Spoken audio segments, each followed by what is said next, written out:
another one in Kangari, we can share these experts. So that's my feeling, Chair, but most importantly, on the points, these boards. And Chair, finally, it would have been very good, as you observed, for board chairs to be here so that they can tell us, is it really their desire to continue operating under the county government, or this is something that the county government is forcing on them? So, Chair, I also share your idea that next time these board chairs should be there to be able to shed enough light onto why actually full autonomy has not been achieved. Thank you. Governor, you can respond to the senators.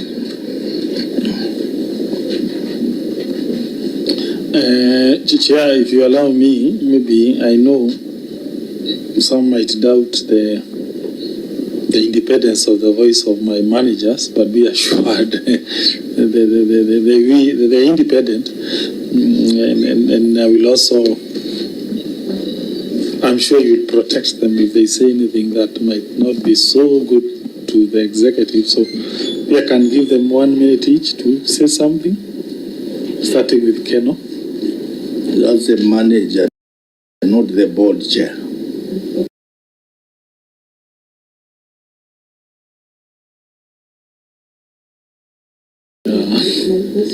Yeah? Hold on. Okay, proceed.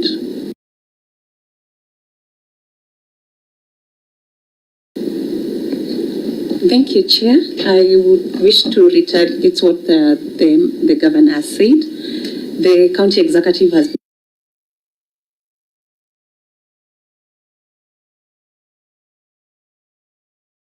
so we are progressively going towards autonomy, and we want to appreciate the support the governor has been giving to the municipalities.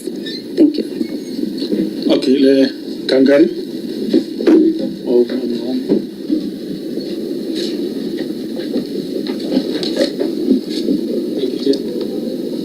Thank you, Chair. This is Bernard Mugo, Municipal Manager, Muranga. I would like to support what Ken Manager said. We have really received very good support from executive, especially matter to do with the garbage collection, revenue collection. We are really working well with support from all the staff from executive. Thank you. Thank you, Chair. On the issue of the autonomy of the municipalities, basically I would say that the county government of Muranga has been very supportive to us in implementing the UACA. A case scenario on approving the budget, the members of the board are always invited.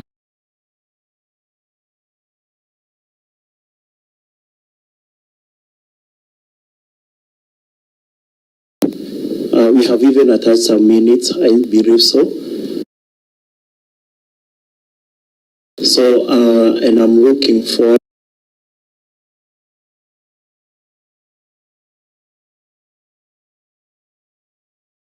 probably for more support so that will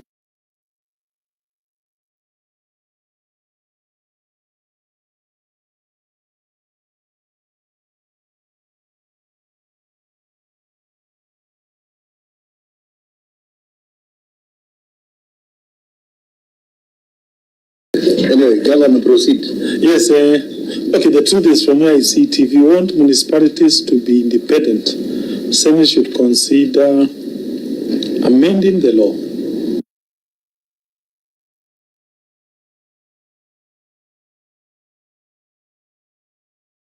Can that idea be now brought to municipalities? And this is my honest view. I say so because I have seen, like now in Muranga, decision making. In fact, they are now become independent of us completely. They do their own budget. They do their own things, their own procurement, and by the way, I think it was a very good law. I think the Senate should be happy with that. You can ask them. They compare now in terms of the money they are paid by the hospitals for water, yeah, and before FIF, then they will say now they are receiving a lot of money from the hospitals, unlike before. And when you look at our revenue in our hospitals, it seems to have doubled since FIF came in. It appears when people have the idea that they have their own budget and expend, they seem to get more morale. So for me to answer your question in an honest manner, consider that concept.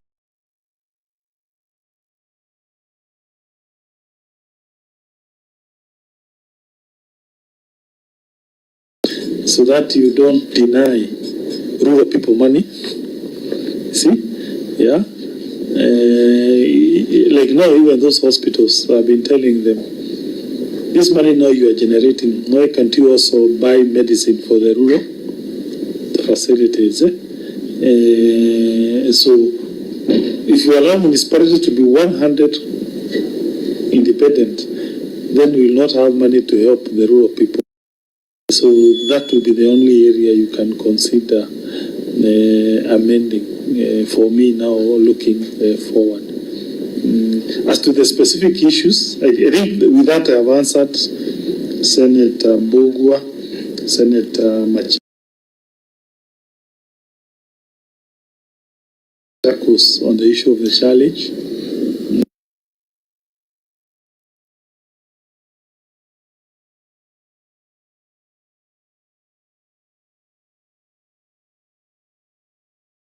The governor is nowhere on paper. But so that's it on the shared expertise.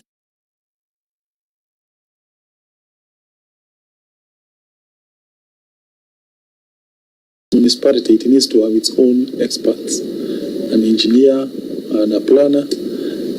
So you can't share. That then will mean that's not a true municipality. And if I'm not wrong, it will be a statutory requirement. Thank you, Chair. But Governor, you're talking of those others who have authority to direct them on what to do. So that does not stop you from giving them autonomy, and also the law. What does the law say about municipalities and autonomy? Legal.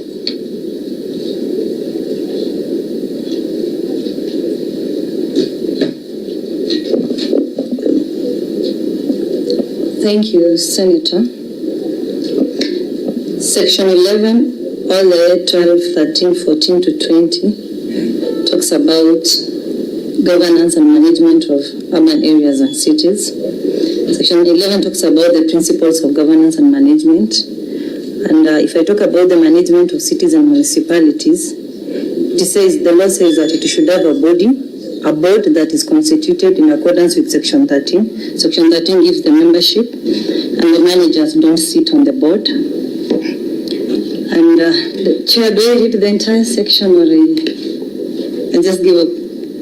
You are a lawyer. You know how to summarize. On the principles of governance, allow me to read Section 11. The governance and management of urban cities shall be based on the following principles: recognition and respect for the constitutional status of county governments. That is where the issue of agency comes in. Recognition of the principal and agency relationship between the boards of the urban areas and cities and their respective county governments, which includes 1, the carrying out by a board of such functions as may be delegated by the county government, financial accountability to the county government, and the governance by each board for and on behalf of the county government. B, the promotion of accountability to the county government and residents of the urban areas and cities, efficient and effective service delivery, and clear assignment of functions. I think what brings the autonomy part of it from the county executive is the creation of the board, in as much as the board, the majority members of the board come or is appointed by the county executive. Allow me to read Section 13. A board of a city shall consist of not more than 11 members, 6 of whom shall be appointed through a competitive process by the County Executive Committee with the approval of the County Assembly. Of the members referred to in subsection 1, the 6 of them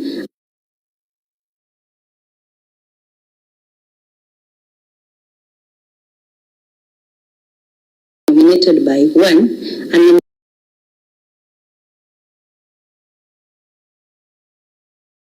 umbrella body representing professional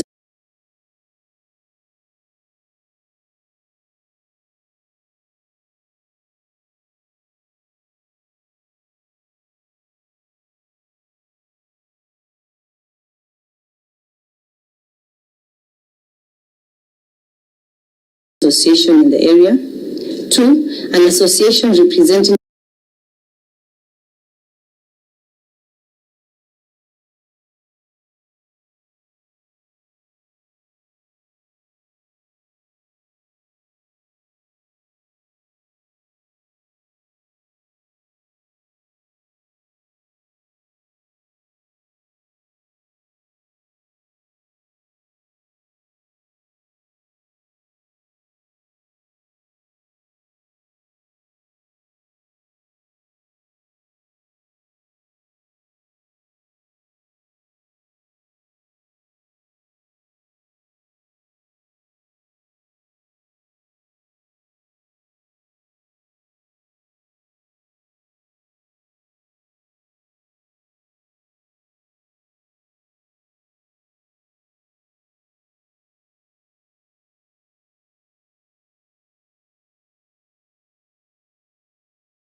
you to take the lead and at least do something as far as these municipalities are concerned. So, honorable members, any addition to that?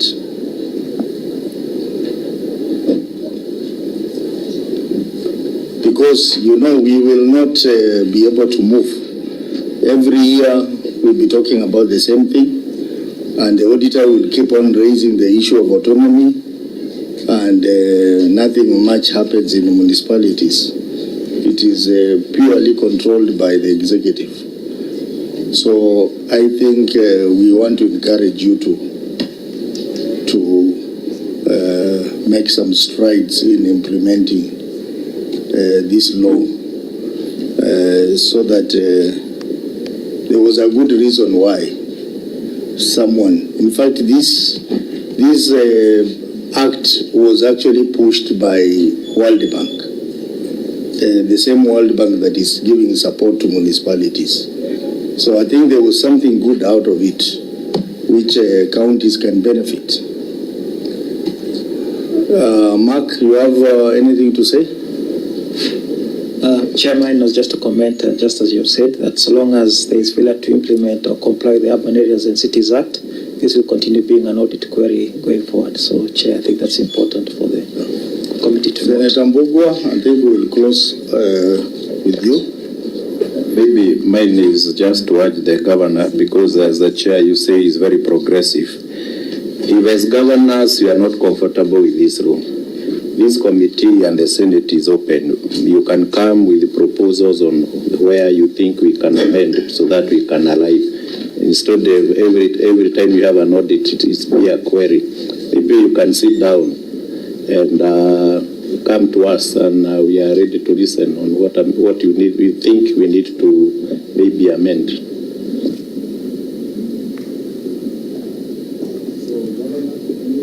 Before I close. Thank you, Chair. Before we close, just a comment that we support the committee vision and also the World Bank, or even the national government, or even the law, that counties should do more on urban areas. I say so because, as correctly stated by them, more and more people will be living in cities. In the next 20 years, probably 50% or 60% of Kenyans will be urban dwellers. So therefore, I think more investment should be strategically placed in our municipalities. As a county, we came up with an idea of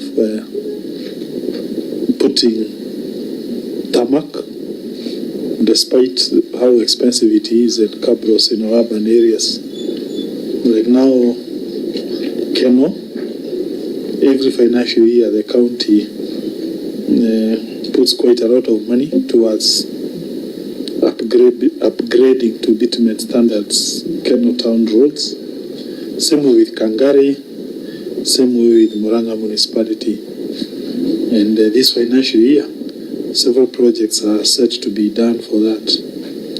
But as I wind up, Chair, of more importance to our cities is garbage. I think counties are grappling with the problem of garbage, and we are thankful to the government of the former Jubilee government because they built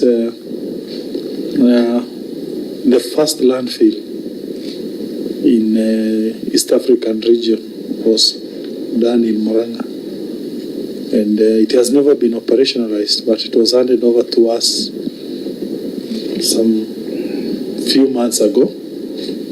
There are things they didn't do, and if you can help us push the Ministry of Housing, we can be happy because they didn't give us an equipment called a compactor. You know, a landfill is not a dump site. You basically process the waste into some money. So we would also be requesting this committee to push the ministry to. I know how powerful Senate committees are usually are. So if you could push the Ministry of Lands to give us the last components of that landfill, which is a compactor, because once that waste is thrown there, you are supposed to come and compact it, then you put soil so that it decomposes and it creates gas. So we seek your indulgence to help us towards that effort, because once that is done, that plant can have electricity, it can have produce gas. But even as we wait, the county is currently has engaged private people to do recycling, and we are happy. In the next 1 week or so, we shall start doing recycling, and therefore one person is even recycling to have diesel, plastic waste converted to diesel, and another one to some proteins. And they are about to commence operation, and that will make particularly the Keno region more cleaner. Thank you, Chair. Very well.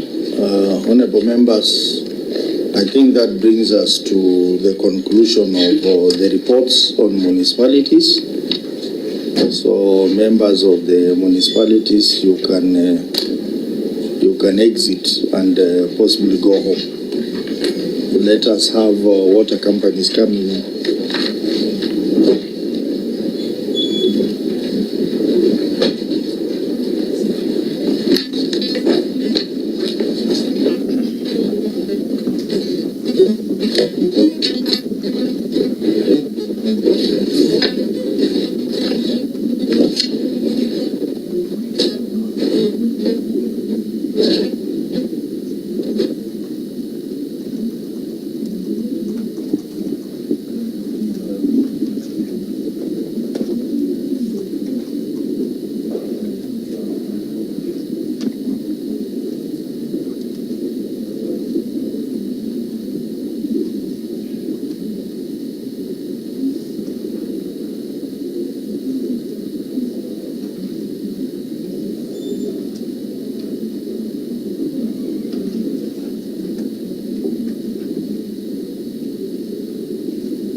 municipalities, please, you can leave and create space for people from water.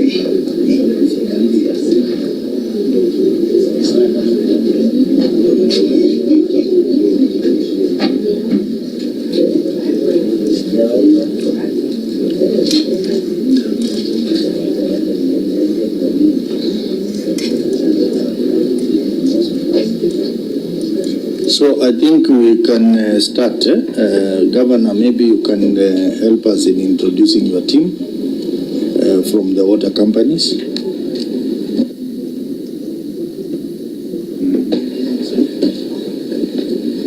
Good afternoon, Chair members. My name is Mary Magoshi, CCM Water, Murang'a County. Good morning, good afternoon, Chair. My name is Samuel Morigi, Chief Officer in charge of water services. Thank you. Chairman and honorable members, my name is Engineer Daniel Ng'ang'a, the Managing Director of Murang'a Water Company.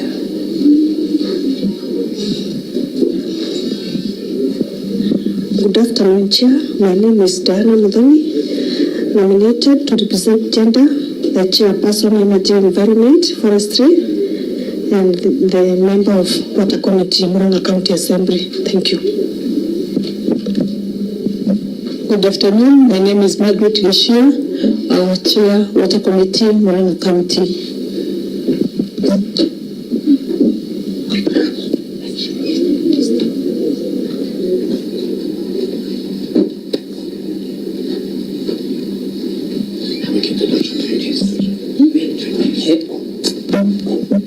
Good afternoon.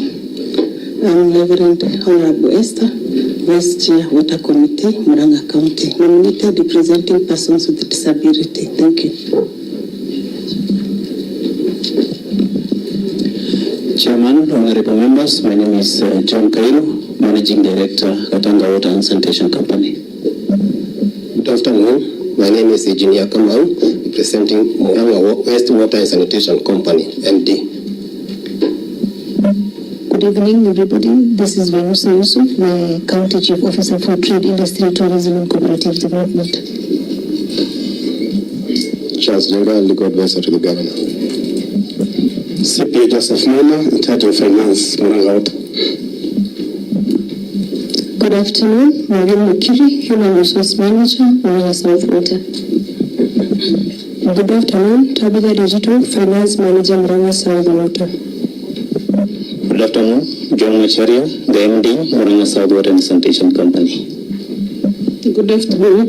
I'm Maina, Watamadi Water and Sanitation Company, Board Member.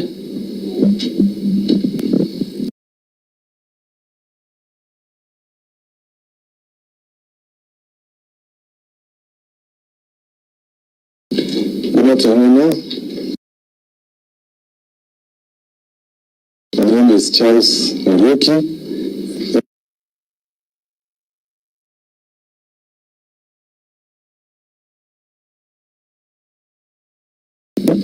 Good afternoon, my name is John Nyumo, a board member at Amadi Water.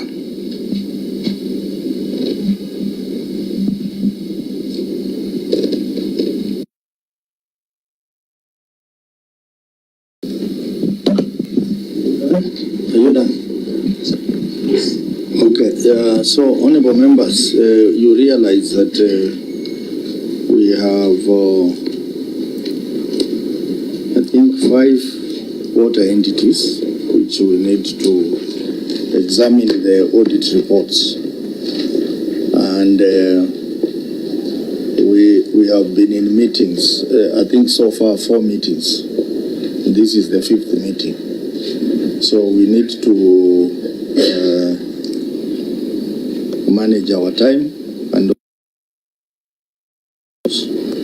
so what I'm directing is that we will only pick the key audit queries, and once we pick an audit query, because most of these audit queries are cross-cutting, all these water companies, we will simultaneously For example, if we are talking about receivables, we will talk about receivables in the 5 entities. That will help us each time. So, as opposed to going through each report individually, we will deal with the issues which are cross-cutting.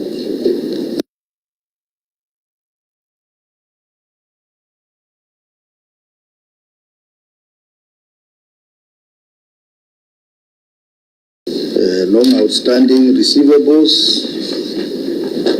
We have issues of non-revenue water.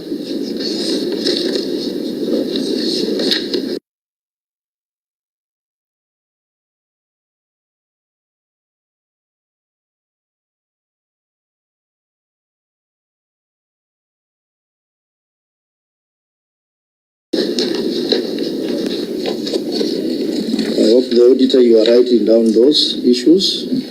There is one the company.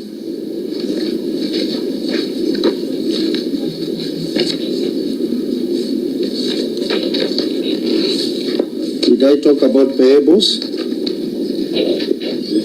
Long outstanding payables. There is 1 or 2 companies which have an issue with the customer deposits.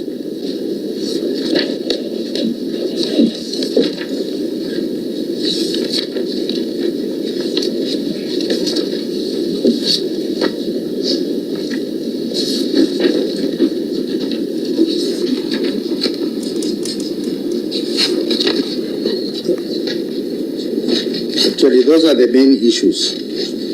So, auditor, you will guide us on how to process them. And members, when you are debating or asking questions, you can also reflect on other companies out of the 5. So, proceed, auditor. Thank you, Chair. For the 5 companies, they all had a qualified opinion, out of which they gave us the responses and we were able to verify. And Chair, as you guided, we can start with a cross-cutting issue to cut across almost all the companies, that is long outstanding trade payables. Chair, we can start with that from Murang'a. For which company? Murang'a Water Company. Murang'a Water. So for this query, our benchmark is Murang'a Water. But as you know that the other companies also have the same query. So you can check and discuss it as we go on. Proceed with the query. Okay, report of the Auditor General on Murang'a Water and Sanitation Limited for the year ended 30th June 2025. The opinion was qualified. The paragraph on long outstanding trade payables. The statement of financial position reflects trade and other payables balance of Kenya shillings 180,609,891 as disclosed in note 25 of the financial statement. Shilling 69,818,132 shillings in respect to accrued bills, which further includes levies totaling to Kenya shillings 4,700.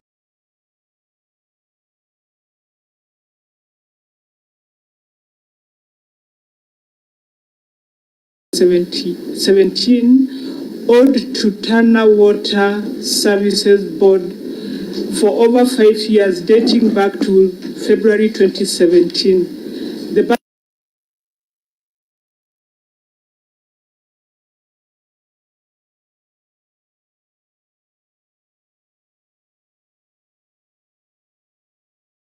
amount totaling Kenya shillings 24,675,530 owed to other suppliers has been outstanding for over 90 days. In the circumstances, the accuracy and Kenya 132 could not be confirmed. Very well. Governor, your written response for Murang'a Water. The company has been operating with non-cost recovery tariffs, which affected the liquidity of the company, making it dependent on government subsidies for its operations and supplier credits. Efforts were made to ensure the company has cost recovery tariffs, which were approved by the WASREP and gazetted on 23rd of May 2014. However, the tariffs were not implemented immediately due to political interference. The same tariffs have expired, and the new ones approved by WASREP in 2019 are yet to be gazetted, hence the challenges of settling the outstanding debts. We have made a new application which is being considered by WASREP. It's worth noting that in a balance of current liabilities, the company had accrued bills of 50 million owed to WT. And since the company had made capital investments on behalf of Tana Water valued 44 million, the management is pursuing the same to be converted to equity capital. The amount is not accruing further, as the current Water Act of 2016 does not require the payment of administration fees. We have paid Kenya shillings 662,128 to WASREP this month, January 2026, and we commit to clear the balance in monthly installments. Attached find copies of tariffs, correspondence from WASCO and response from WASREP, payment voucher to WASREP, and letter to Tana Water Services Board. Yes, proceed. Okay, Chair, here I think, let me start with saying that there are two issues here. One is the argument by the water companies that their tariffs are low, so they need to probably have more water tariffs, more money through an increment of tariffs to be able to service these debts. The other companies, the four of them, they have implemented a new water tariff. So the assumption is this query ought not to be responded that way for the rest, because they now have a new tariff. Of course, they have historical debts. Probably it might take time for them to stabilize and be able to start paying out. For this one, we hope they be also able to get more money. Of course, we are reluctant to allow them to revise their tariffs now. We know where we are, but maybe later that can be considered. But that one limb of my response. The second limb, which is not here, but I really hold it very strongly. Chair, I strongly believe national government regulators, they are unfair to the people of Kenya and Murang'a. When you look at these debts, you can see these are debts mainly to national regulators, whether WASREP, whether WARMA, yeah, whether TANA. Water is devolved. But you see, national government has a very high level of regulatory regime in water management. And when you look, what services do they offer for that regulations? You don't see a correlation. Take like WASREP. They are the one who renew their licenses. Why? It is like saying our hospitals, they will be regulated by some entity in Nairobi. I really believe that this committee and national government should champion deregulation. And if there has to be some regulation, then it should be cost-free. Because you see, like now WASREP, by the way, Chair, if I'm not wrong, and maybe you can correct me, in every tariff, they have a vested benefit. I think they get 4%. What is the effect of that? So they will go behind the companies and nudge them to increase tariffs so that they get 4%. So that 4% means that rural woman in the Murang'a, that rural woman in Kiawambeu or very deep is paying 4% of that money to a Nairobi entity that offers nothing in return. It does not help us buy chemicals. It does not help us pay electricity. They are just seated in Nairobi waiting and nudging these water companies to increase tariffs so that they get 4% of doing nothing. Chair, for me, I think this is a scandal. And I think this scandal is not only in the water sector. You know, we have so many regulators in this country, so many statutory regulators, and their role is just to get money. Whether, let's say, in construction, you have NCA, let's say, National Construction Authority. In water sector, you have WASREB and WARMA. Like now, WARMA, Chair, it is pursuing these water companies to pay them what is called abstraction fees. For what? And you see, like now this Murang'a, the water you are drinking, 80% is from Murang'a County, but we don't benefit. That abstraction fee is paid to Warma, and it is us Murang'a people who have a moral duty to plant more trees in our areas, not to go and cut trees for firewood, and we get nothing in compensation for that. Otherwise, if we do so, there will be no water in Nairobi. So the point is, Chair, I strongly believe this committee should look at those laws, do away with those regulators and the fees they impose on us. That will be the moral thing to do. Thank you, Chair. Very well, I hear you, Governor. But now we have a specific query to address. For now, we have actually done a report on that, which will be tabling on these issues about water and the involvement of national government entities.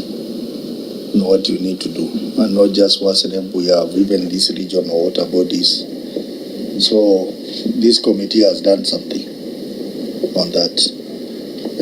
Honorable members, Auditor, what's your comments on the management response? Thank you, Chair. The issue is still outstanding because they are yet to clear that also to the... So if I may ask, just give us the figures of payables for the other water companies.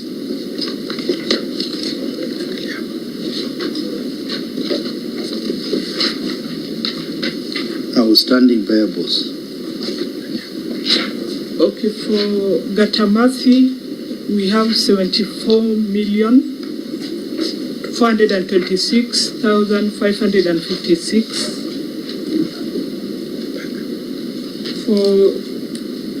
For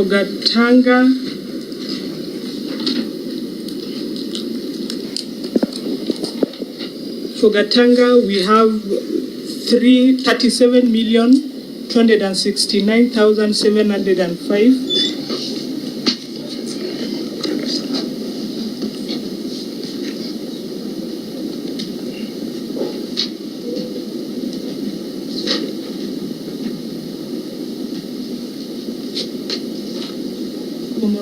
Murang'a South,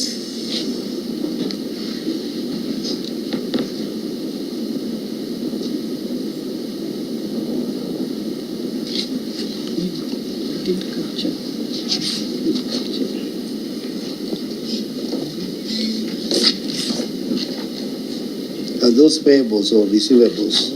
For Murang'a South, we didn't capture payables. But they should be having payables. Yeah, but they should be having.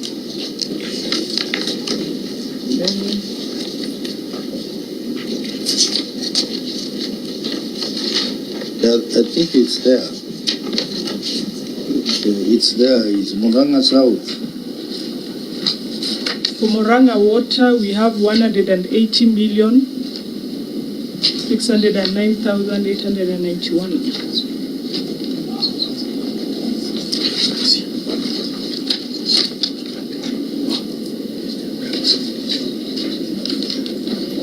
for Murang'a South, we have 146,570,253. So, Governor, you know these figures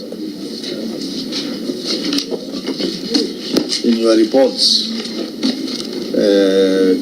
even the earlier reports we looked at. So, what plan do you have to reduce these figures? These are actually pending bills. In other words. Thank you, Chair. The companies will progressively pay. As you can see, as per the report from Murang'a, we have paid some money this month, and we promise we will continuously pay to all those whom we owe money, including the statutory bodies. Thank you, Chair. Senator Murang'a County. Thank you, Chair. I think I'll address myself to the issues, the response by the governor relating to Murang'a South, to Murang'a Water and the sewerage company, that is Moasco. Chair, it was a submission of the governor that the major reason why we have these payables is what is being referred to here as non-cost recovery water tariffs, which of course is a very convincing reason, Chair, because then costs could be going beyond revenues. But then, Chair, extraordinary times call for extraordinary measures. So probably we may want to know what cost-cutting measures the water companies have devised, because if we cannot be able to use the new tariffs, then we need to cut on costs. And in mind, Chair, I have reducing, for example, reducing non-revenue water, what do you call it? So that is one of the cost measures that can be employed. So maybe I may want to know whether we have any such. And number two, Chair, it was a submission of the governor that the other companies other than Moasco have been able to implement new tariffs. But Moasco was affected by, there was political interference. So maybe for clarity, this committee may want to know, because these companies operate in the same county, why political interference then affected only Moasco and not the other companies in terms of implementing the new water tariffs, Chair. The other thing that the government may need to shed light on is this figure of 44 million Kenya shillings that Moasco made as a capital investment to Tana Water Services Board. What was the arrangement when Moasco made this particular investment of 44 million, which now they want to convert into something else. And Chair, I agree with the governor totally that these regulatory bodies are charging a lot of money for nothing. But then even as the governor throws the ball to our court, what efforts have they made as a council of governors? Because, Chair, I think it would carry more weight if a petition came to the Senate from the council of governors, so that then we can pursue it and see whether we can be able to then sort out this injustice that has been there. So, Chair, those are my concerns. And finally, on a light note, to remind the governor, because he kept saying that rural woman will pay this, that rural woman will pay that, to just remind the governor that they are also rural men, and basically they are the ones who pay, not the rural women. Thank you, Chair. So So Governor, maybe you can respond to that. Sure, on a light note, wanawake ndio wenda kuchota maji. When I was talking about pay, men are the ones who pay in the village. Are you trying to imply women don't have money? Just fighting for the boy child who is neglected everywhere. Governor, proceed to respond to the queries. She allow me to yield to the MDs.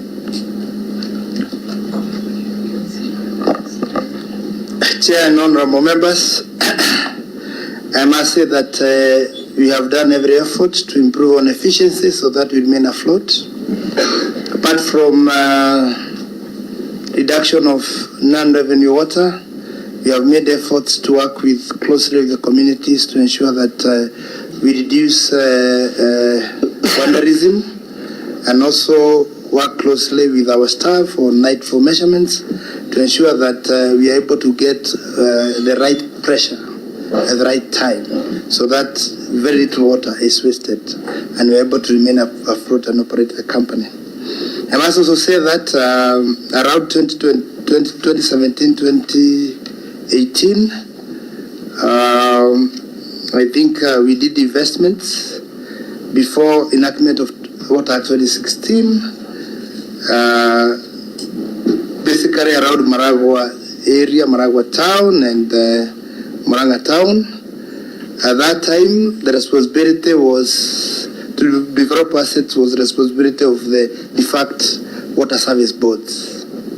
When we did that, we requested the CEO through a letter, an attachment Appendix 1, requesting them to offset the bill, which was amounting to around 44 million shillings. I think if they did that, the debt will reduce. But I must also commit, WASREP, we are paying and will continue paying so that the payables reduces. It's also important to note that WASREP is charging 4% on regulation, and we are operating on tariffs that did not capture the 4%. I think that's one of the reasons why the payables are accumulating. We are not billing the customer, but WASREP is charging 4%.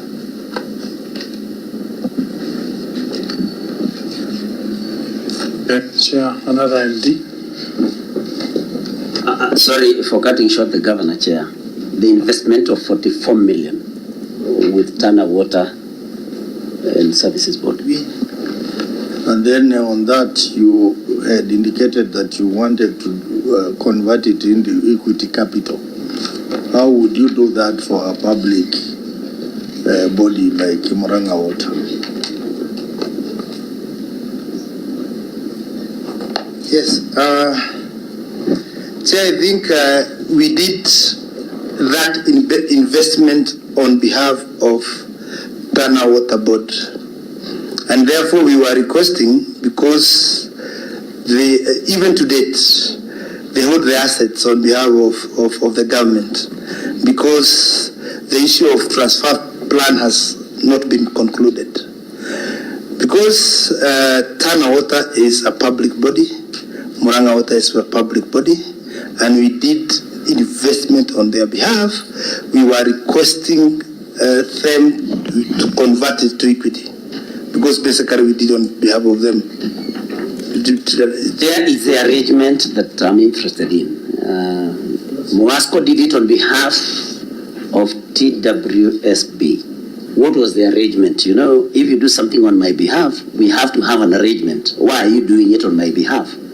That is maybe what I would want to be clear on.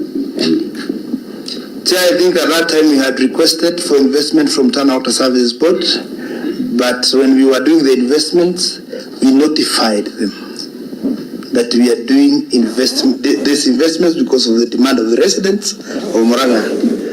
At that time, they did not have the capex. Later, when we finished those projects, we requested them to offset. That is something maybe we need to get time to understand further.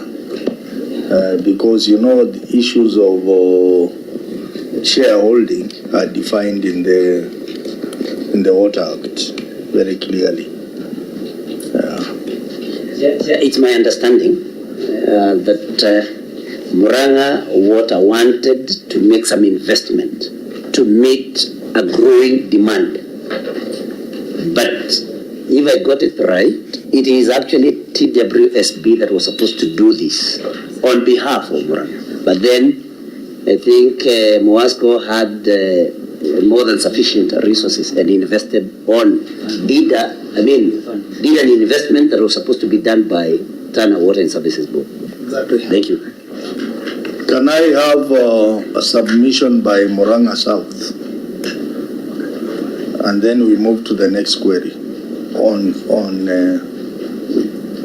that matter.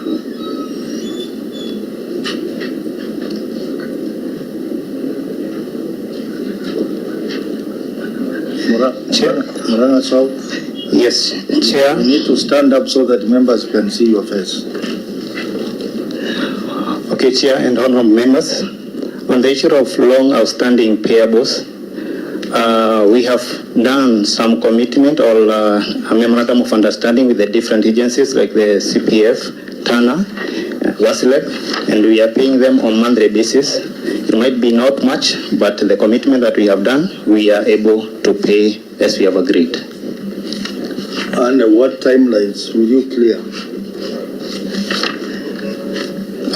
We committed ourselves on monthly basis, so the figures are much, so it may take some time to pay.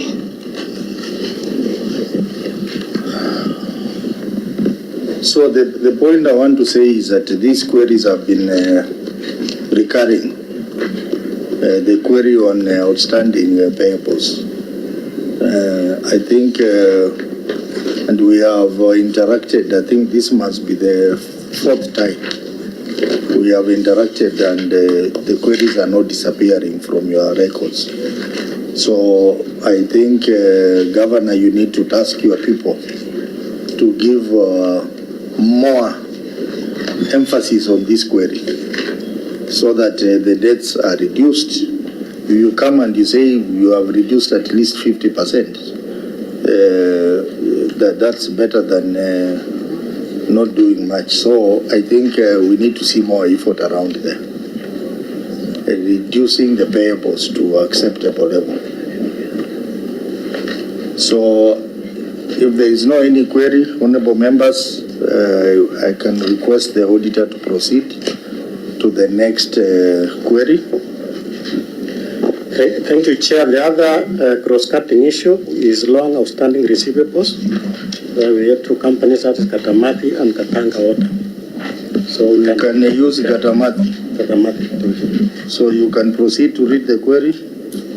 Report of the Auditor General on Gatamati Water and Sanitation Limited for the year ended 30th June 2025. They had a qualified opinion, and the paragraph specifically, the statement of financial position reflects a net balance of Kenya shillings 40,716,948 for trade and other receivables as disclosed in Note 15 to the financial statements. The note further reflects Kenya shillings 63,378,080 as gross trade receivable, out of which impairment allowance of Kenya shillings 22,661,132 was provided for during the year, which is an increase of Kenya shillings 2,473,997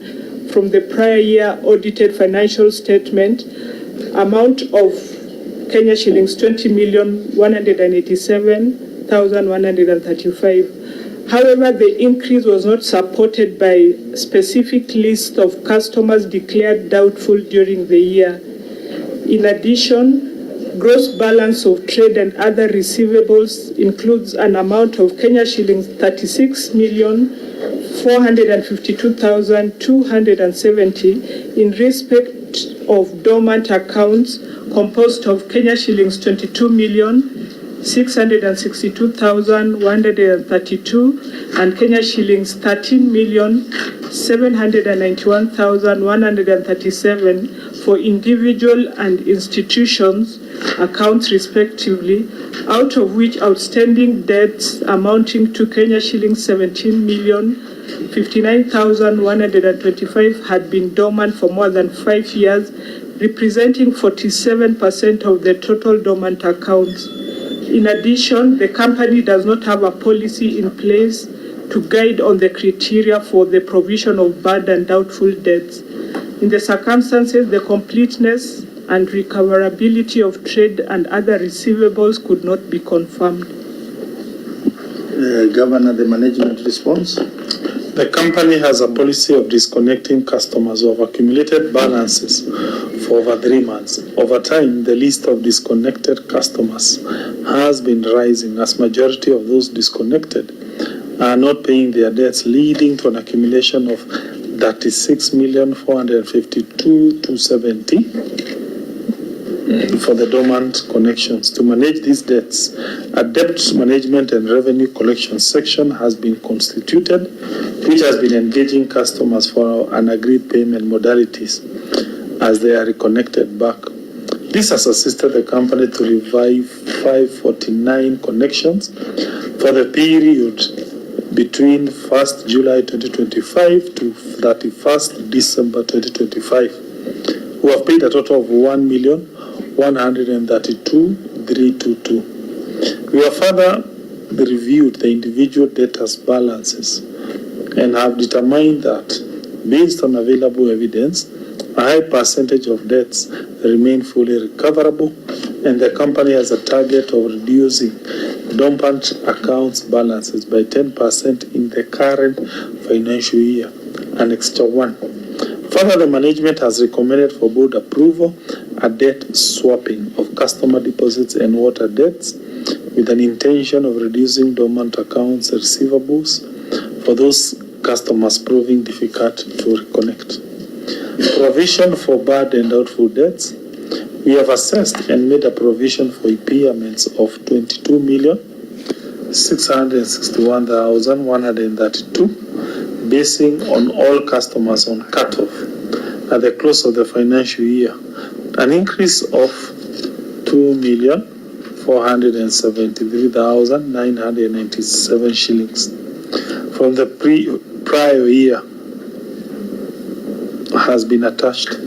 Annexure 2. Provision for bad and doubtful debt policy.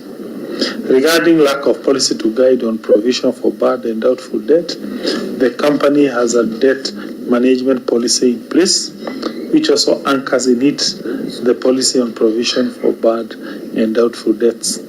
We have reviewed and resolved to develop a standalone policy for provision for bad and doubtful debts, Annexure 3 debt management policy. Thank you, Chair.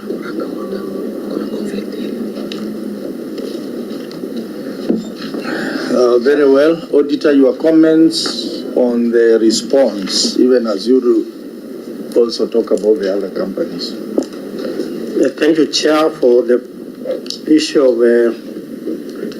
debt management policy. Of course, we have looked at it, but it lacks, what we are querying, it lacks the clear criteria of now they are going to provide for bad debts.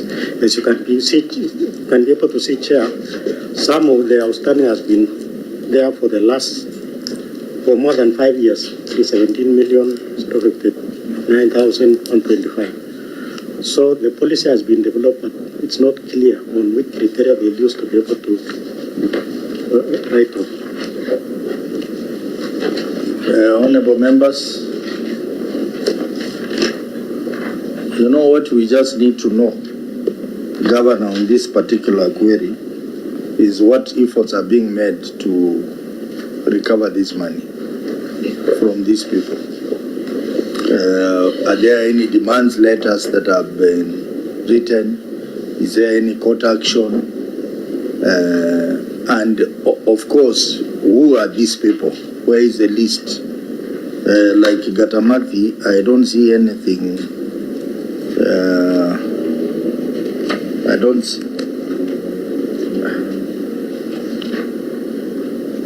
we have a list of revived connection, but who are these people who owe the company money?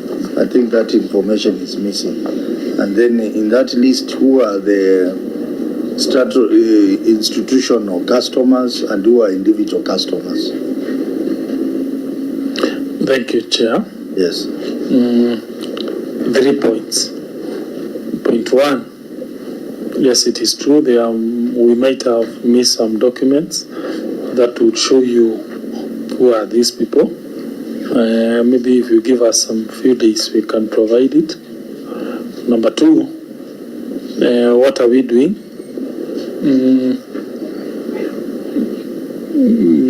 Let me start with the individuals. I think that advice of doing letters, prosecution, makes a lot of sense, and probably if the companies have not been doing that, maybe I'll sample one, then the Atamadi to tell us whether he has been doing that. We agree, we need to be doing that. But allow me to comment on the institutional. And there are 2 main entities that give water companies issues when it comes to payment. The first one are schools, and they always cite capitation delay in Nairobi, and also very little resources that parents pay. And you know now, disconnecting a school has a moral issue. I think something needs to be done to see how to go around that issue of payment by schools. We pray that they get money from Nairobi capitation frequently, so that when the companies push them, they are able to pay. But let me finish with the other major institution that has an issue, that used to have an issue with payments of bill, the hospitals. We are happy and to report that the future looks very positive for our healthcare. I will not talk of other places because I don't know. I'll just talk of Murang'a. I say so because when we were analyzing revenue between July 2025 and December 31st, 2025, the hospital, all the clinics, the hospitals and health centers, they give Murang'a about 350 million. That's the money they were able to generate. Compared the same period, the year 2024, I think they had collected about 180. So it's like for the last 6 months, the hospitals have been able to generate double of the revenue. That impacts on their ability to pay their debtors, including Kenya Power and water companies. Yesterday, I asked MDs, and they told me that the hospitals now are able to service the water, unlike before. And in fact, if the trend continues, I think the problem will be historical debts, but not present debts. And therefore, in fact, some water companies that used to have a problem of being underwater financially, like Kahuti, I think it is now out of the red. When I look at material uncertainty, I didn't see Kahuti and Murang'a water. So the point is, if the revenue of all our medical facilities continue being on a positive trajectory, then the water companies will also be paid their money. Then we shall be left with the legacy debts. Maybe Gatamadi, MD.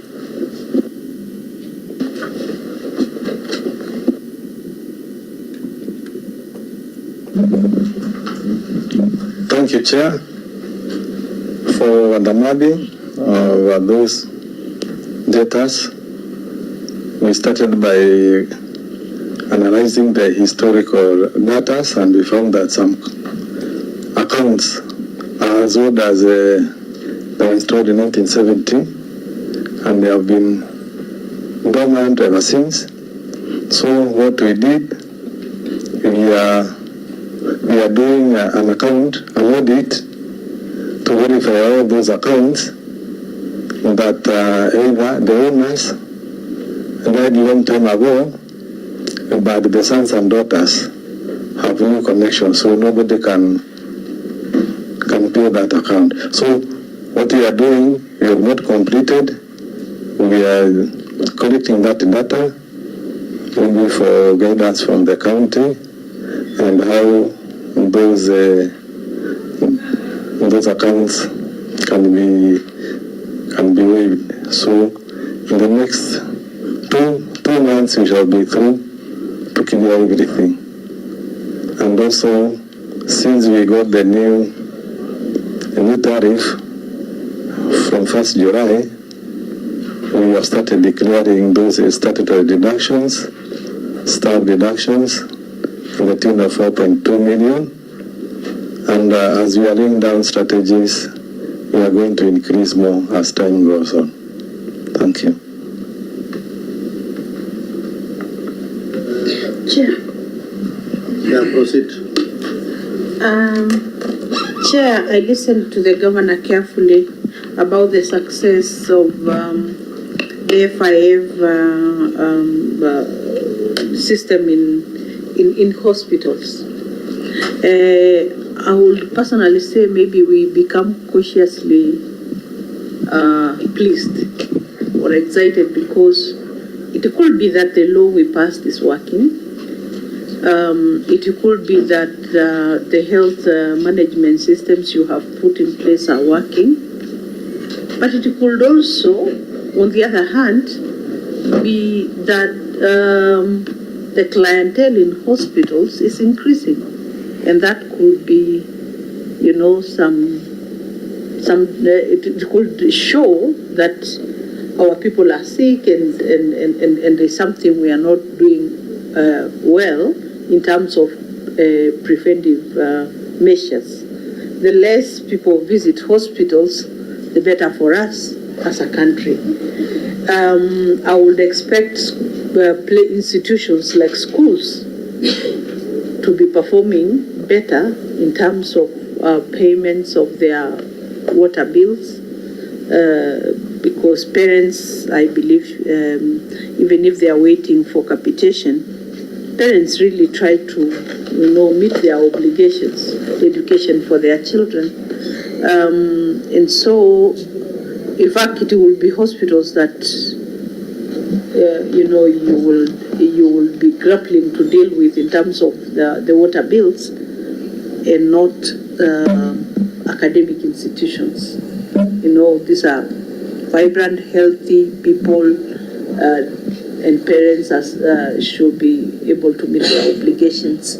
So anyway, the law could be working, the systems that have been put in place could be working, and if it is the systems that are working in the law, then we need to put also working systems in these other institutions, like the municipalities, like these other academic institutions.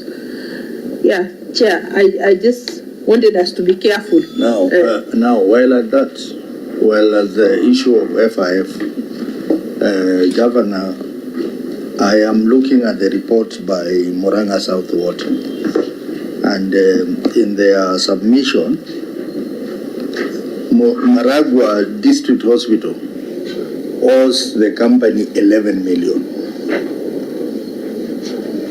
So they are getting FIF, but they are not able to pay. So you see there is one issue about ability to pay and not pay. So Maragua owes the water company 11 million. MD? Yes, comment on Maragua Hospital. Chairman and honorable members, I must say that's Murang'a South. That's Murang'a South. It's not Murang'a So, Murang'a South? Yes, Chairman and honorable members, the accumulated 11 million, it is the previous debt, not the current one. So it is still in our books, despite the area currently being served by Murang'a Water. So the previous debts is in our books, but currently Murang'a Hospital is really paying to Murang'a Water. Murang'a Water? Chair, I must say that there is a lot of improvement in terms of settling of debts, including historical debts. And as the MD of Murang'a Water, I serve in both towns, Maragua and Murang'a Town, and I can say that there is improvement in debts, and currently they are paying to reduce the historical debt. Yeah, but, you see now you've taken us to another query. You've taken us to another query about encroachment on each other's stuff. Encroachment of water service area between the two companies. Anyway, that one will come to it later. Honorable members, Senator Mbogwa. Maybe I just want a clarification on what the two water bodies who the governor are doing on these debts which were ceded from one company to the other. Because the companies are there, I can see there is a figure of almost 17 million. I think it was ceded to Murang'a by Maragua. Chair. Proceed. Yes, Chair. Maybe I may want to seek clarification from, I think, basically all the MDs on the place of deposits when a customer is being connected. And I ask this because of this accumulated debts, Chair. Of course, we have used Tagatamadi as a case study in this particular issue of accumulated debt.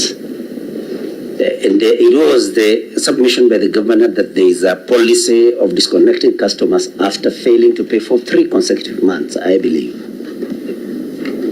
But what exactly is the place of the deposit that a customer pays before they are connected? Because it should be sufficient to cover a bill of about 3 months. So that is something, Chair, that has not come out clearly. And second, Chair, I think I want to support my former Vice Chair in education, that educational institutions should actually not fail to pay water bills. And I say that as an educationist, because the needy institutions, Chair, are public, especially public secondary, private day secondary schools, which of course do not incur huge bills. Boarding secondary schools should not, give as a reason failure by government to remit capitation. Because we know capitation runs to about 22,000, Chair, per annum. And they are allowed,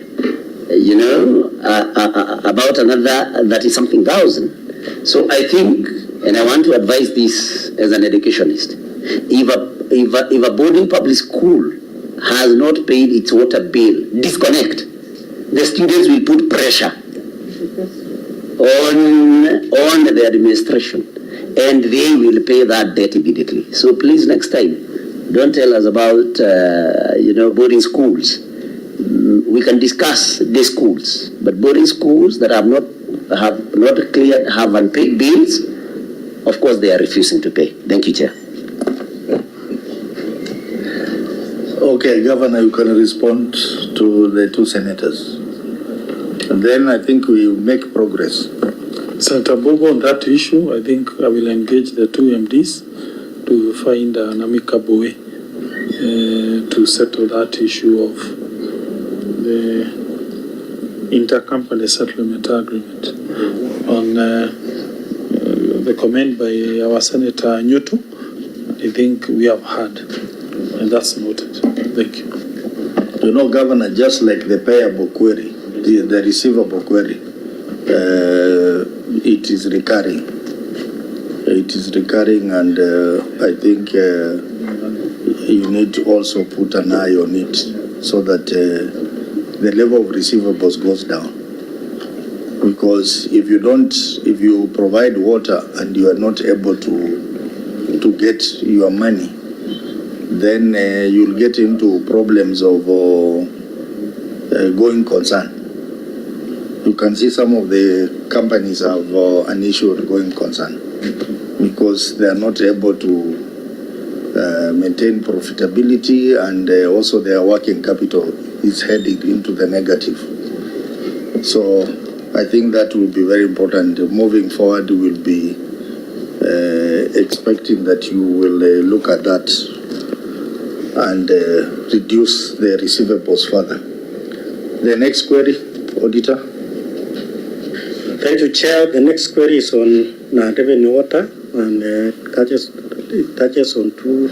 Okay, on this one, because we have dealt with it so many times, we'll adapt the written responses as given. Just indicate the figures for each of the companies, and maybe you can tell us the previous figures so that we can see whether there is any improvement or not.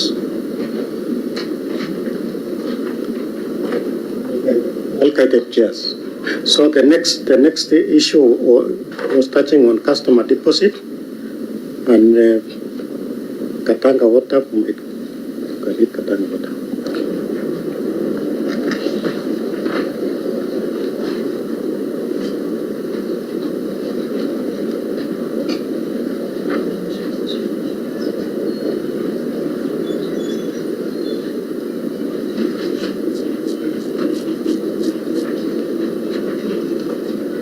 A report of Auditor General on Gatanga Water and Sanitation Company. They had a qualified opinion.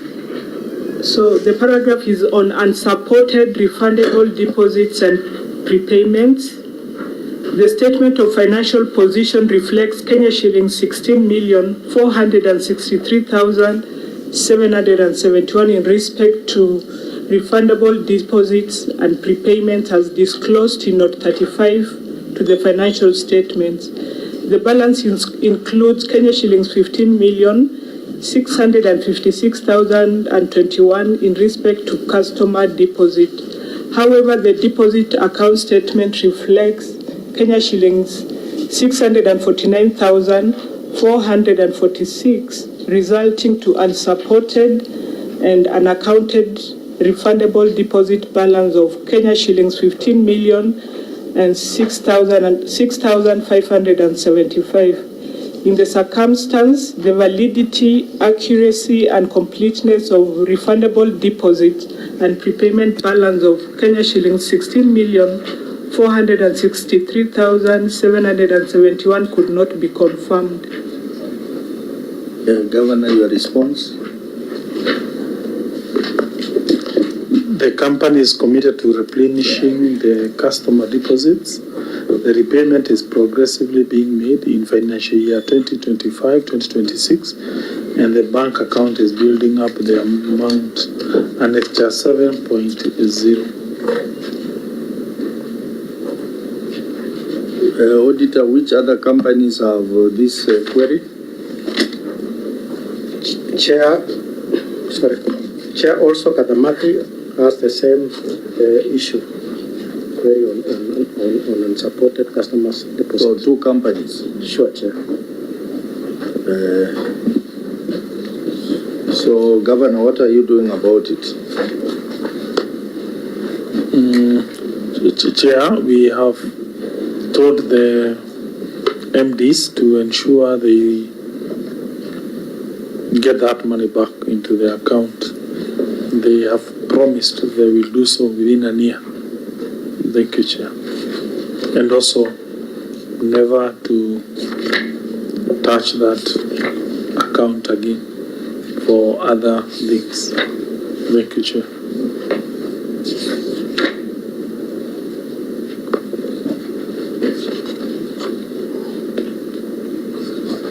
And any member with a comment or query?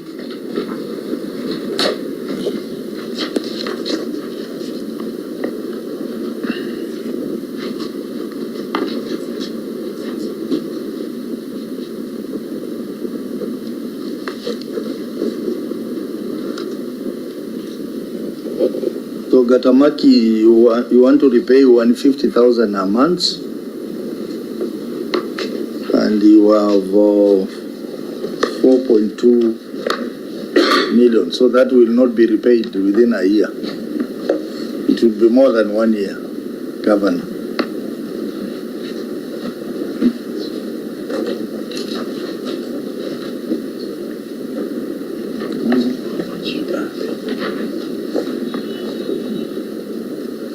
It will be more than 1 year. The law money is borrowed from this account. It should be repaid within 12 months. And there must be a board approval.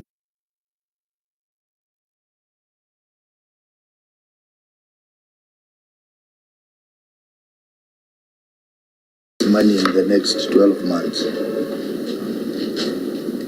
Senator Nyutu? Chair, I think I have no comment, but maybe just to remind you, to go to Murang'a, you have to use the road. It can be messy, just note that. Yes, I know some of you are staying beyond, you are staying in Kiambu County, Mashinani, others in Murang'a County. But, you know, members of this committee are still energetic. They have been here since 8 a.m. and they are still energetic. So the direction I'm giving on customer deposits is that please regularize this account before the next engagement, because it is illegal to borrow without the board approval and without outside the 12 months. You must repay within 12 months. That goes to the companies which have this query. So let's go back, and I think that's the second last query, non-revenue water. I just said the figures. Give us the figures and then we'll discuss. Thank you, Chair. Maybe as we do the figures, we can go to the last one, which is material uncertainty. Then material uncertainty, you know, is related to that one. Maybe we can go to, as you compute the figures, there is something interesting in about ownership. In Murang'a South Water, you know, Governor, we really pushed hard on this matter of ownership, and I can see it is still a challenge in Murang'a South Water. Delayed transfer of company ownership. Maybe you can tell us what is happening here, Governor. That the company is still owned by Tanga Water Services Board. Murang'a West, which is county. Murang'a? I'm having this report here. The Murang'a South Water and Sanitation Company. It's south. South. Yes. Yeah, just explain to us the problem, Auditor, and then the Governor will respond. Okay. The paragraph states that review of the memorandum association of the company revealed that the share capital stands at a balance of Kenya shillings 100,000 divided into 5,000 shares of Kenya shillings 20 each, with 499,999 shares owned by the Chief Executive Officer of the defunct Tana Water Services Board, and 1 share owned by the county government of Murang'a. This is contrary to clause 3.31.1 of the Water Services Regulatory Board Corporate Governance Guidelines of 2018, which provides that the shareholder of a water service provider will be for public interest and remain in the county government. The county government of Murang'a has not instituted measures necessary to assume the complete ownership of the water company as provided under the guidelines. Although the company's correspondences indicate that the company has initiated the transfer process, the matter has stalled at negotiations between the county government and the national government. In the circumstances, management was in breach of the law. Governor, you can proceed and explain to us. Chair, help us. I think this question is best answered by 2 people, CS Water or his PS and Tana, because we have done our best. We have written letters, we have gone to the offices, no substantive response. I feel at this stage, this committee acting on its own motion, or Senate being moved by whichever party, can summon those 2 entities to respond to this. We are now headed to seeking renewal of our political mandate. This discussion started, and we have not achieved the transfer of shares to Murang'a County from national government. So we really don't know what is the solution. We really believe that probably the Senate can help us. Thank you, Chair. Auditor, your comments before I allow members to chip in. Thank you, Chair. I think since it is an issue of which need to be sorted between the national entity and the county, I believe we need that guidance from the committee. Thank you. Yes, Senator of Murang'a, I hope you understand this problem. So. Yes, I do, Chair, and I think taking the cue from what the governor has said, Chair, this committee has the power to invite or summon the CS Water together with the county government of Murang'a, so that we can be able to have the 2 parties, Chair, in my opinion, the 2 parties present, their side of the story, so that we can know exactly where the problem lies. Because this is the only company that is yet to be transferred fully to the county government. And the county government of Murang'a needs to be accountable to its people in provision of services, especially also in that particular area that Murang'a South serves. So, Chair, it would be my recommendation and suggestion that you find it fit, as the chair of this committee, to invite to the same meeting the CS Water, who should tag along his PS, and the county government of Murang'a, so that you can be able to sort out this matter once and for all. Chair, that is my very strong feeling. Thank you. Senator Mbugo. Chair, after March, when we are done with this exercise we are undertaking, the committee will have ample time to address these other emerging issues. So we can list this one as one of the issues the committee will be dealing with from April of this year. Very well. I think this one, clerk, you can flag it as one of the issues that we can deal with. Meanwhile, Governor, you can provide to us I've seen there is correspondences from the water company to Tana Water. We also need to get some correspondences between you and the ministry. And there was an MOU that you signed between the county government and the national government. So if you provide that information, the clerk, you can trigger a letter to the ministry and suggest a date after March when we can invite the CS to come and appear before us, because ideally this company should belong to the county government as per the Water Act. So you need to, Governor, you need to provide those documentation to this committee.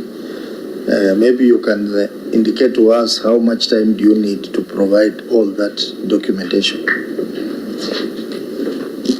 2 weeks from today. 2 weeks. So you provide it to the clerk and we will take it up.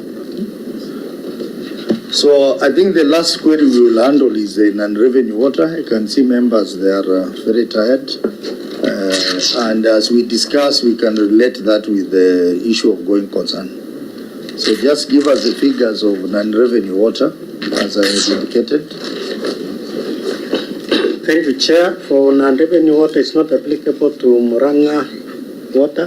I think they are within the threshold, but across the 4 other water companies, for Murang'a West, it stands at 44%, Katamati at 53%, Katanga at 42%, and Murang'a South at 39%.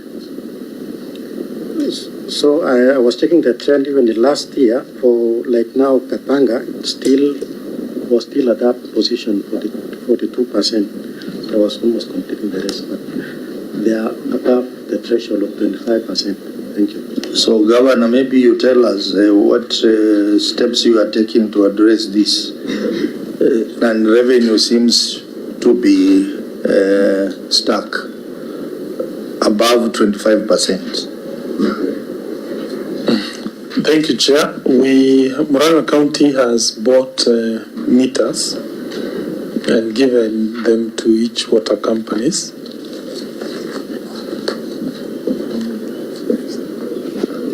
The last time we bought 4,000.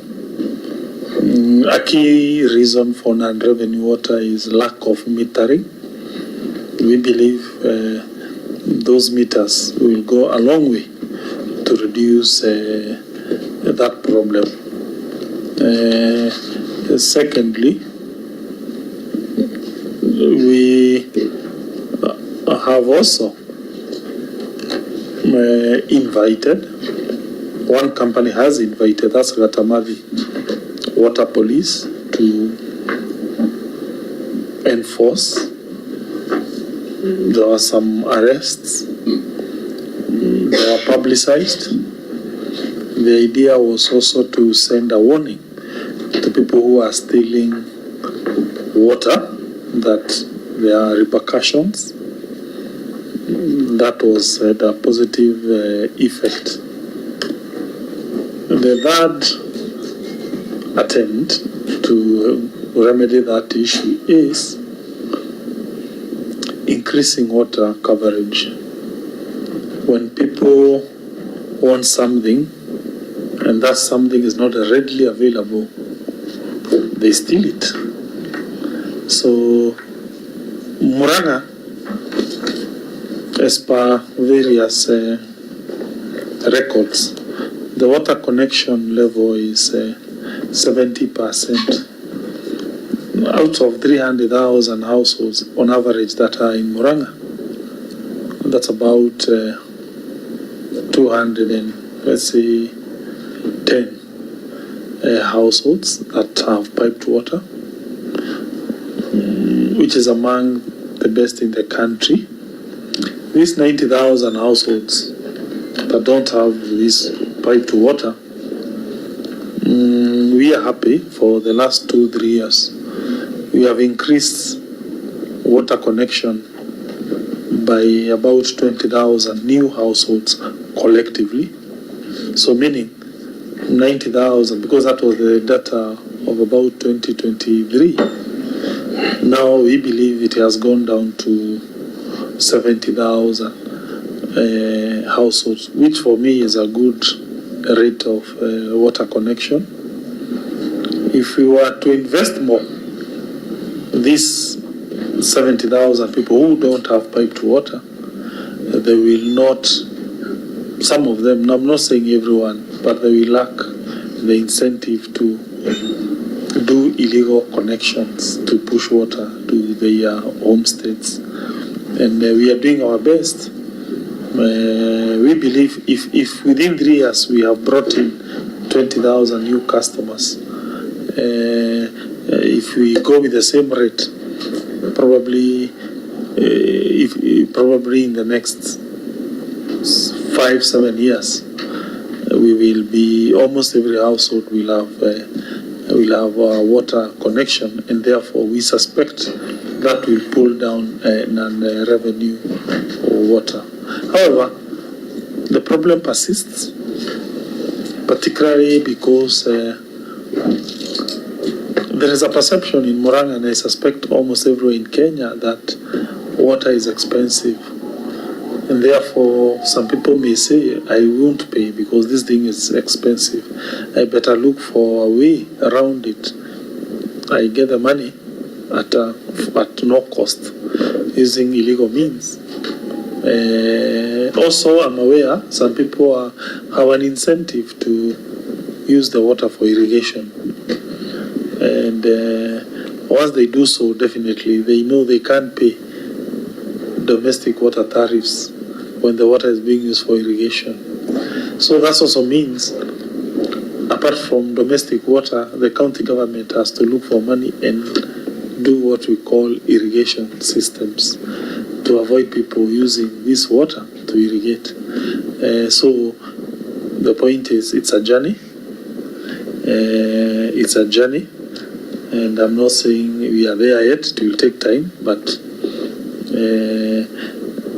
when you analyze the water companies for the last few years, there have been a little bit of some improvement, but we are not there yet. Thank you. Yeah, just one question and then we close. I can sympathize with the members who've been here since 8. Yes, Governor, I hear you. And from the discussion we've had this afternoon, if you solve this one problem, you will have solved mainly all the other problems which are being raised about the payables and everything. This morning we engaged with 2 other counties on the same. One of them from our good friend, the Senator of Makueni, and he was able to demonstrate to us a very innovative way of trying to fight the illegal connections. He has come up with some smart kiosks where they are paying, I think, 3 shillings per 20 water jerry can. It is not manned. There is a way they are doing it using Safaricom, and it has really worked. For Meru Water, they got help from JICA, and they surprised us that they were able to reduce the non-revenue water to 19%, which is very commendable. So maybe you can learn from the best, and maybe by the time you're coming here next year, things would be different. Thank you. Yeah, and there is non-revenue must be looked at from 2 angles. We have losses arising from commercial losses, and we have the physical losses. Many of the companies try to focus more on the physical losses, and they disregard the commercial losses. Commercial losses, that's where theft happens, either the billing or at water theft. So I think you need to advise your teams to ensure there is a clear separation of those two categories of water losses. What is percentage is physical losses and what percentage is commercial losses, and what strategies have you been put in place to address commercial and physical losses? You may find that some of the losses are just through fraud, that maybe water is not being billed and things like those. So I think we want to encourage you to ensure that when you make presentation on this non-revenue water, it should be categorized into the two, physical loss and commercial loss. So I heard there is a new category of administrative loss. That one can be put under commercial. So honorable members, one, I must thank you for the energy you demonstrated today. Yeah, Chair, but just a final and on a light touch, final comment. The governor has spoken about around 300,000 people, I think, and around 200 are connected. Is that what you say? Yeah, households. Chair, you know, that's quite something. Seated here, coming from another county, I'm like, there are Kenyans who have reached Singapore. You know? I think this is it Singapore through Canaan or Canaan through Singapore? Okay, thank you very much, honorable members. Let me allow only the senator from Murang'a to make a closing remark and the governor, and then we adjourn. Thank you. I hope that my former vice chair, she was my vice chair in education. Yeah, it was. Before I was wounded out by the same man who wanted to kill me on Sunday.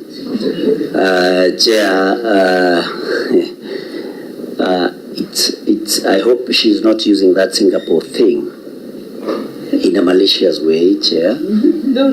I just want to challenge her and any other county that these allocations that are made to counties can actually be able to perform these devolved functions. There is no reason why the people of Kajiado, where Senator Tobiko comes from, should continue going without water 13 years after devolution.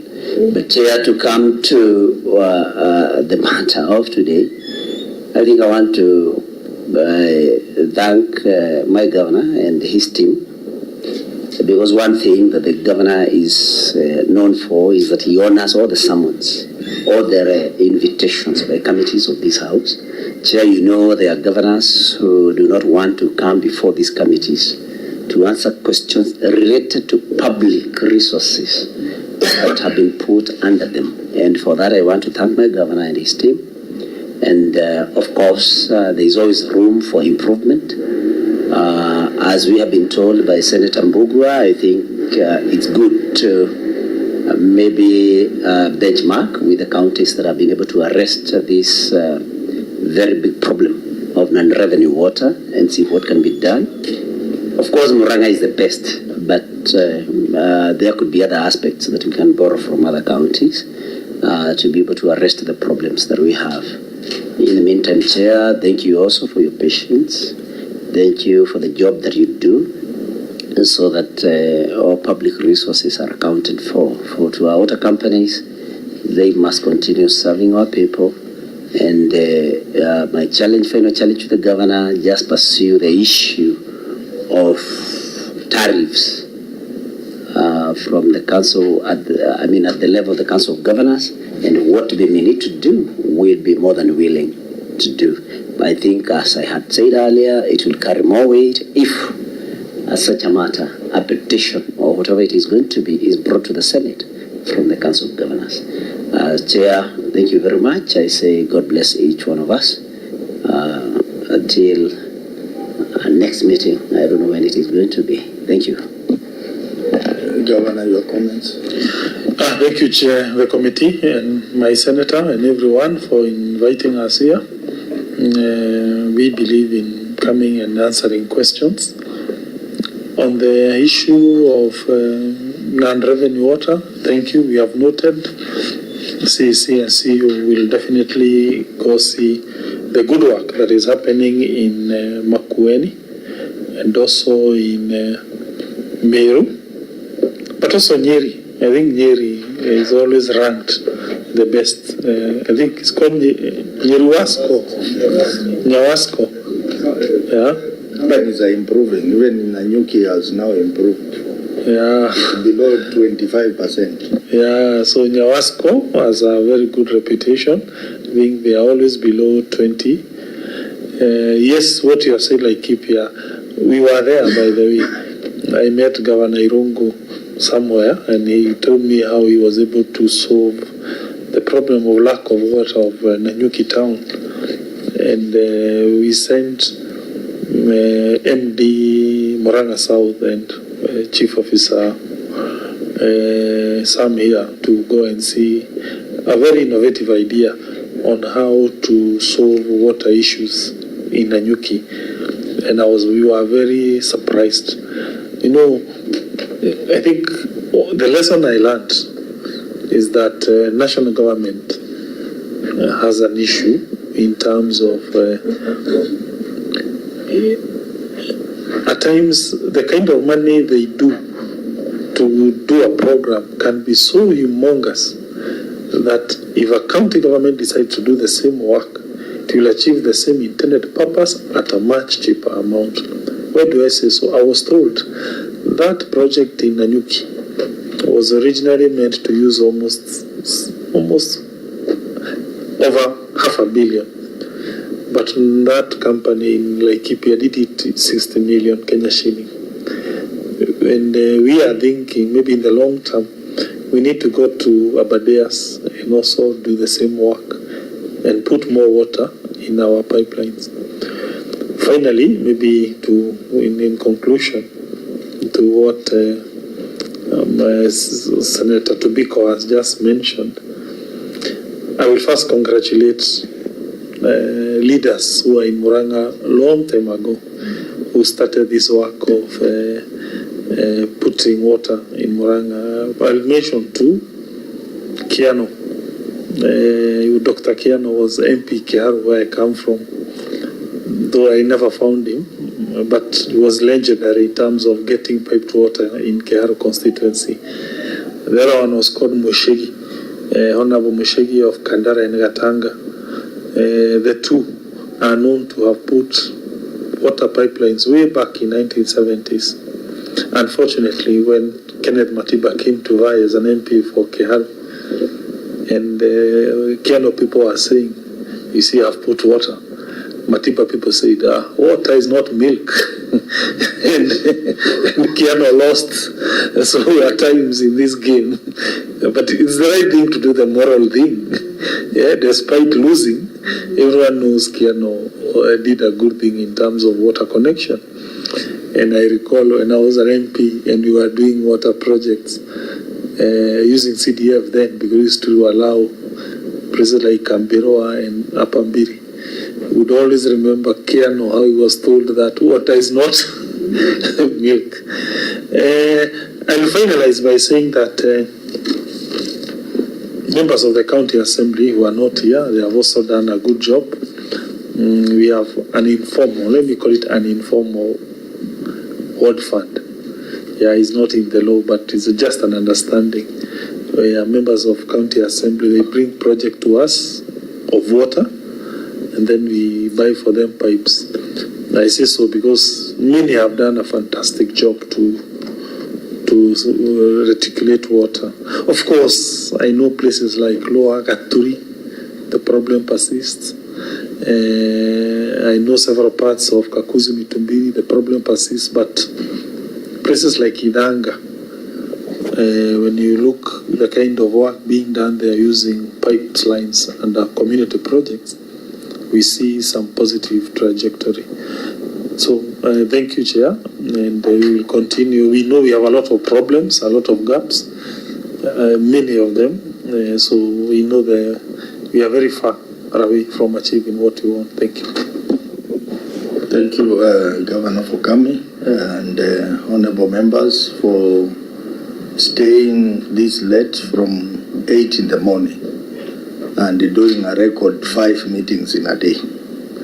So I think that's commendable. We are trying to beat the deadline of 31st March when we are supposed to comply with Article 229 of the Constitution on audit timelines. So, and we hope that once Senate achieves that, then National Assembly should follow suit, so that the next shareable revenue will be based on the latest audited reports. I think that's a very important thing that, Governor, you can pick it up. I know you have done other serious matters like the bursary. You also need to pick up this one, because if Senate is going to comply, then there is no reason why the National Assembly should not comply when we have a court ruling on the same. So that will really help counties in terms of their revenue. So, honorable members, at this point we adjourn until tomorrow at 9.